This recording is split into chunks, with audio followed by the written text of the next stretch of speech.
ऐसा आदमी तबलीगी जमात में जुड़ा हुआ, उसके दिमाग में कीड़ा होगा, सब कुछ छोड़ करके निकल जाएगा।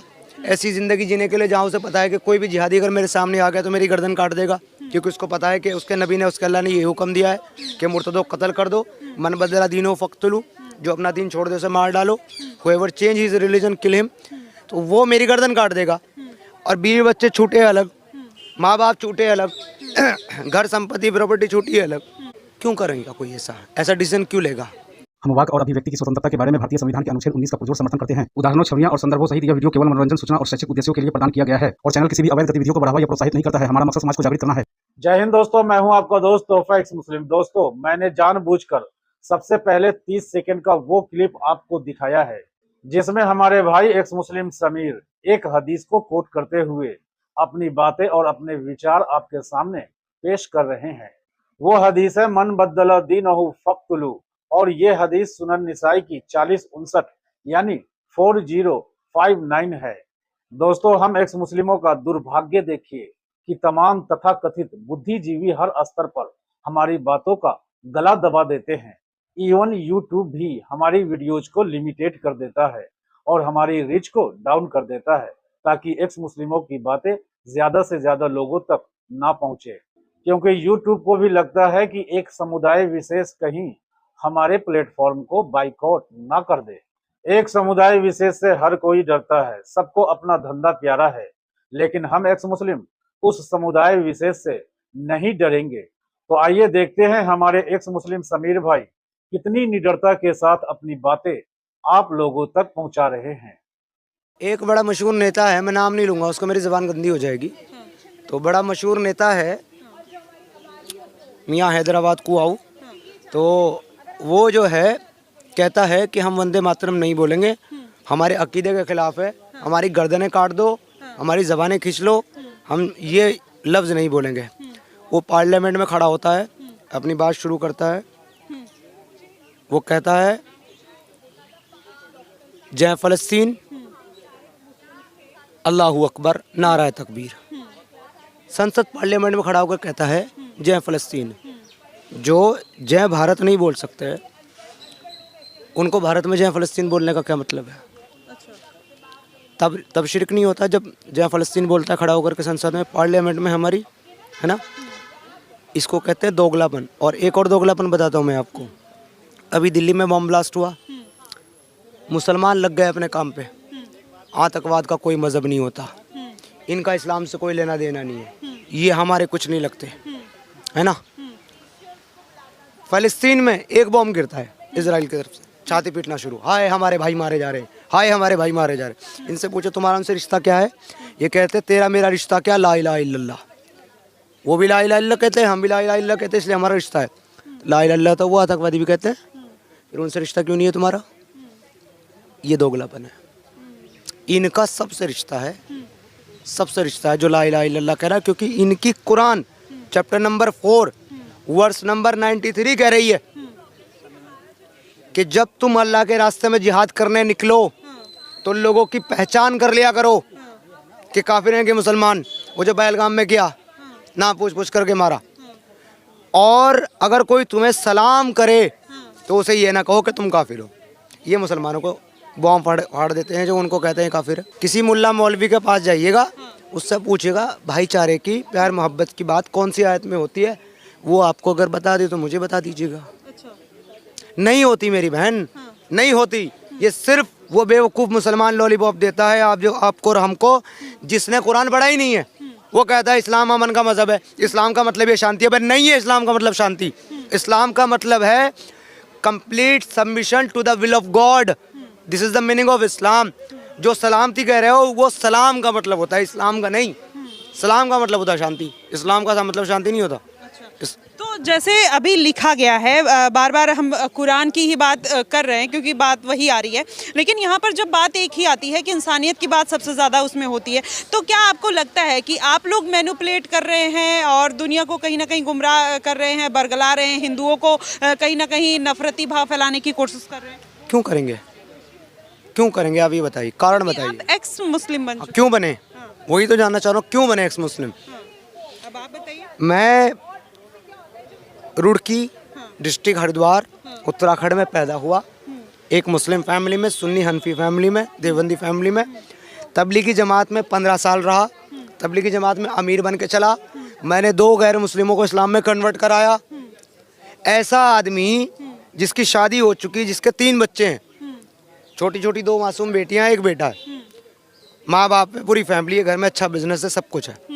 ऐसा आदमी तबलीगी जमात में जुड़ा हुआ, उसके दिमाग में कीड़ा होगा, सब कुछ छोड़ करके निकल जाएगा ऐसी ज़िंदगी जीने के लिए जहाँ उसे पता है कि कोई भी जिहादी अगर मेरे सामने आ गया तो मेरी गर्दन काट देगा, क्योंकि उसको पता है कि उसके नबी ने, उसके अल्लाह ने ये हुक्म दिया है कि मुर्तदों को कत्ल कर दो, मन बदला दीनो फक्तलू, जो अपना दीन छोड़ दे उसे मार डालो, whoever change his religion kill him. तो वो मेरी गर्दन काट देगा। और बीवी बच्चे छूटे अलग, माँ बाप छूटे अलग, घर संपत्ति प्रॉपर्टी छूटी अलग। क्यों करेगा कोई ऐसा डिसीजन क्यों लेगा? तो हमारा दिमाग खराब था, हम छोड़ करके निकल गए। तो हम भी तो उसी कुरान को फॉलो कर रहे थे, हम भी तो उसी को प्रोपेगेट कर रहे थे जिसको ये कर रहे हैं। बल्कि ये तो फॉलो भी नहीं कर रहे, क्योंकि ये पढ़ते ही नहीं है। हम तो पढ़ते थे, ये 5 टाइम की फ़र्ज नमाजें नहीं पढ़ते। मैं 5 टाइम की फ़र्ज नमाजों के बाद 5 टाइम की नफली नमाजें भी पढ़ता था। तो मेरी क्या वजह थी, क्या रीज़न था ये छोड़ करके आना? ये कहेंगे पैसा, मेरे घर में बहुत ज़्यादा था। तो ऐसा भी कहा जाता है कि आप लोग फंडेड हैं एक पार्टी की तरफ से, एक विशेष पक्ष वालों की तरफ से, तो उसमें कितनी सच्चाई है? तो फिर 30 साल जो है, फिर शायद कोई मेरा हमशक्ल काम कर रहा होगा तबलीगी जमात में, अगर मैं फंडेड था किसी और के लिए, या फिर 30 साल करने के बाद फंडेड हो गया। तो फंडेड कितना फंड कर दिया भाई? एक आदमी, एक आम सा मुसलमान जिसको कुरान का नहीं पता, आप उससे ये पूछ लो कि आप कितने पैसे लेकर के ऐसी ज़िंदगी जीना पसंद करोगे कि आपको अपने माँ बाप, भाई बहन, बीवी बच्चे, घर परिवार सब छोड़ना है, और आप हमेशा इस खतरे में रहोगे कि जहाँ जिहादी आपको मिलेगा आपकी गर्दन काट देगा। जिसको आप नहीं जानते वो आपको जानता है, क्योंकि वो आपको देख रहा है, वो आपको सुन रहा है वीडियो पे, वो आपको जानता है। आपको नहीं पता कौन किधर से आकर के मारेगा। ऐसी ज़िंदगी कितने पैसे लेकर के जीने के लिए तैयार हो जाएगा एक मुसलमान? मैं नहीं समझता कितने भी पैसे लेकर तैयार होगा, नहीं होगा। तो ये इंटरप्रिटेशन आती कहाँ से है कि आप धर्म चेंज कर लीजिए, या आपको कहाँ से ऐसा हुआ कि अब इसमें नहीं रहा जा रहा है, अब मुझे कुछ और चाहिए, या फिर मैं किसी और धर्म की तरफ जाना चाहता हूँ, किसी और मजहब की तरफ जाना चाहता हूँ? The only route is Quran, सिर्फ कुरान। और आप जो मुझसे मांगो, जो प्रॉब्लम आज मुसलमानों के बीच में है, जो इस्लाम की वजह से है, आप उसके लिए जो आयत मुझसे कुरान से मांगो, मैं वो आयत आपको विद रेफरेंस, विद नंबर पढ़ करके अरबी में बता करके तैयार हूँ। एक प्रॉब्लम आप बताएं, आयत मैं बताता हूँ। तो जो लोग कहते हैं कि मुस्लिम के नाम से नफरत फैलाई जा रही है, एजेंडा चलाया जा रहा है किसी एक पार्टी विशेष के द्वारा, उसके बारे में फिर आप क्या कहेंगे हमारे दर्शकों को? देखिए, ना मैं पॉलिटिकल आदमी हूँ, ना मेरी पॉलिटिकल आइडियोलॉजी है। मैं दुनिया में 2 चीज़ों से नफरत करता हूँ, मैं आपको क्लियर बता रहा हूँ। नंबर 1 इस्लाम, नंबर 2 पॉलिटिक्स। क्योंकि मेरे लिए पॉलिटिक्स जो है वो एक ऐसी चीज़ है कि जहाँ अच्छे से अच्छा आदमी अगर चला जाए तो वो वहाँ सरवाइव नहीं कर सकता, रह नहीं सकता। और बुरे से बुरा आदमी वहाँ चला जाए तो वो ऐसे साफ़ होकर के आता है जैसे कपड़े मशीन में जाने के बाद धुल करके बाहर आ जाते हैं। इसलिए मैं बिल्कुल लाइक नहीं करता पॉलिटिक्स को, किसी पॉलिटिशियन को मैं लाइक नहीं करता। सिर्फ एक पॉलिटिशियन को मैं पसंद करता हूँ, वो भी इसलिए क्योंकि मेरी नज़र में वो पॉलिटिशियन नहीं है, मेरी नज़र में वो जनता के असल सेवक हैं, और वो है माननीय योगी जी। योगी आदित्यनाथ ने अभी एक आदेश जारी किया है जिसमें उन्होंने वंदे मातरम हर मदरसे और स्कूल में कंपलसरी कर दिया गया है, उसके बारे में फिर आप क्या कहेंगे? मैं कहता हूँ सेंटर सरकार को करना चाहिए। पता है कारण क्या है? योगी जी की सरकार जो है सब्सिडी में से मदरसा को फंडिंग नहीं कर रही, सेंटर गवर्नमेंट कर रही है। तो जब आप वफ़ के कटमुल्लों को 1-1 लाख रुपए सैलरी देके उन्हें पाल रहे हो, और आप जो है मदरसों को फंडिंग कर रहे हो, और आपका विज़न ये है कि हम मुसलमानों के बच्चों के हाथ में, एक हाथ में कुरान, एक हाथ में कंप्यूटर देंगे, तो फिर आपको ये कंपलसरी करना चाहिए। अगर वहाँ पर उन मदरसों में राष्ट्रगीत नहीं गाया जा रहा है, राष्ट्रगान नहीं गाया जा रहा है, वंदे मातरम नहीं बोला जा रहा है, तो ये भारत माता और भारत माता का पैसा उनको फंडिंग नहीं दिया जाना चाहिए। बंद करो फिर इसको, या तो उनको कहो कि ये फंडिंग बंद करते हैं, नहीं तो वंदे मातरम और राष्ट्रगान आपको गाना पड़ेगा।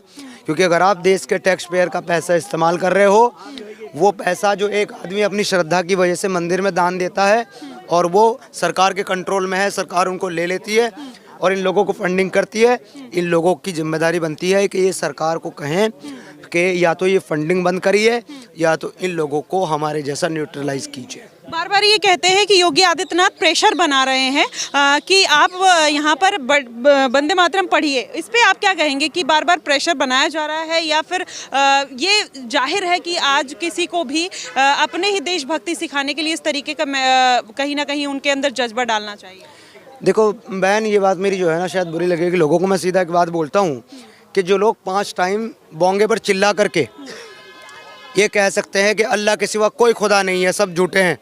तुम जिसको मानते हो, राम झूठे, कृष्ण झूठे, गुरु नानक देव झूठे, गुरु गोविंद सिंह झूठे, सब झूठे, जितने भी राम रहीम कबीर संत सब झूठे।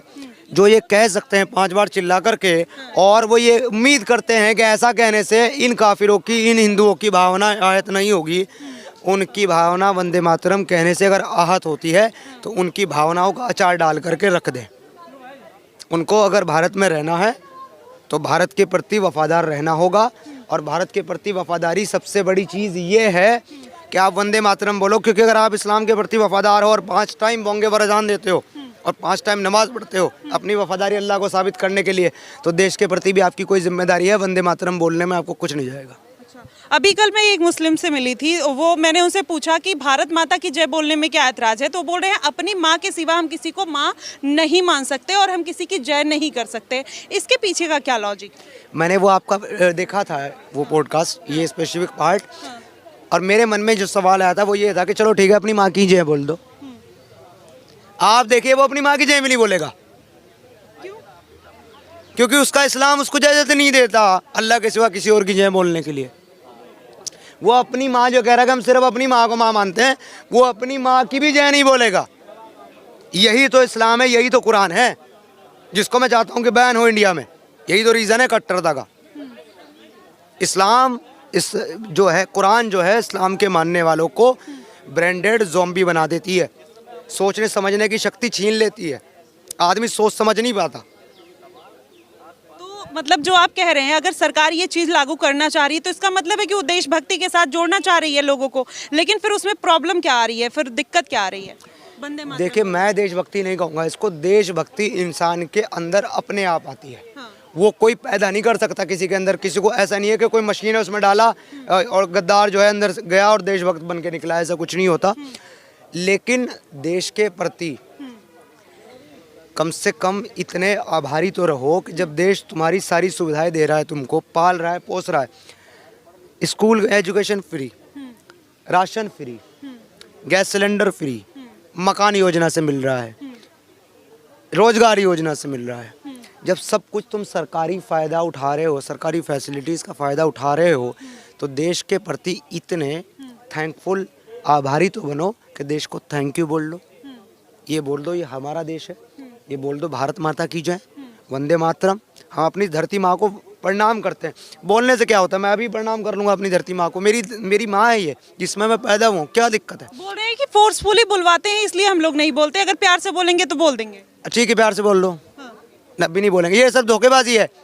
ये ना प्यार से बोलेंगे ना ये फोर्सफुली बोलेंगे। इनके पीछे डंडा बजेगा ये तब बोलेंगे। और वो डंडा पता है क्या है? वो डंडा वैसा नहीं है, वो फिजिकल डंडा नहीं है। वो डंडा ये है कि कुरान को बैन कर दो, 5-10 साल में सब न्यूट्रलाइज हो जाए। मतलब आप बार बार फोर्स कर रहे हैं कुरान को बैन कर दिया जाए, जो इतना बड़ा 57 कंट्री है जो कुरान और इतने मुस्लिम देश हैं, और आप ये बार बार अगर बोल रहे हैं तो कंट्रोवर्शियल हो जाएगा फिर। देखो बहन, लोग बोलते हैं मदरसा बैन करो। मैं नहीं कहता मदरसा बैन करो, मैं कहता हूँ कुरान बैन करो। जब तुम्हारे पास मदरसों में क्या पढ़ा रहे हो? कुरान तो पढ़ा रहे हो। जब तुम्हारे पास पढ़ाने के लिए कुरान ही नहीं रहेगी तो मदरसे में क्या पढ़ाओगे? क्या पढ़ाओगे? मैगजीन पढ़ाओगे, न्यूज़पेपर पढ़ाओगे, या फिर एजुकेशन दोगे? तो दो, अच्छी बात है।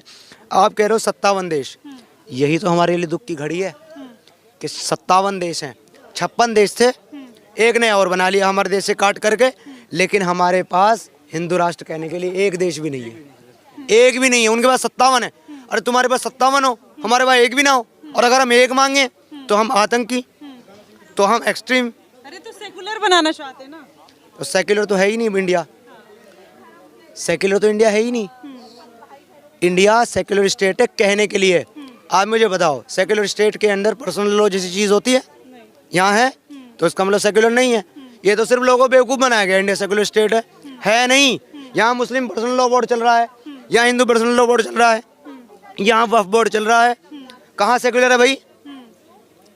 आपने तो मजहब बना दिया कॉन्स्टिट्यूशन को। ठीक है, तो देखिए आपने इनकी राय जानी और देखा कि किस तरीके से इन्होंने चाहे कुरान की बात हो चाहे इस्लाम की बात हो, अब मुखर होकर अपनी बात रखी। फिलहाल इस पूरे मुद्दे को आप कैसे देखते हैं? चाहे कोई आप योगी आदित्यनाथ का आदेश देख लीजिए, चाहे फिर इस्लाम की जो खामियां हैं, जो खूबसूरती है, आप वो देख लीजिए। क्या कुछ कहना चाहेंगे ज़रूर बताइएगा। फिलहाल के लिए बस इतना ही। देश और दुनिया की तमाम खबरों के लिए हमारे साथ बने रहिएगा द न्यूज़पेपर पे। धन्यवाद। दोस्तों, हमारे एक्स मुस्लिम समीर भाई की आज की ये वीडियो कैसी लगी अपनी फीलिंग कमेंट में लिखिएगा जरूर।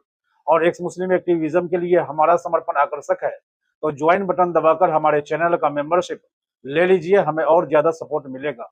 और चैनल को सब्सक्राइब किए बिना ना छोड़े, साथ में वीडियो को लाइक शेयर और कॉमेंट भी किया करें, ताकि आपके लिए अच्छी अच्छी डिबेट हमेशा लाता रहूं। तो फ्रेंड्स, आज की डिबेट को यहीं पर एंड करते हैं। फिर से हाजिर होऊंगा आपके बीच एक और नई डिबेट लेकर। अपना और अपनों का ढेर सारा ख्याल रखिए। इंसानियत जिंदाबाद। वंदे मातरम। भारत माता की जय।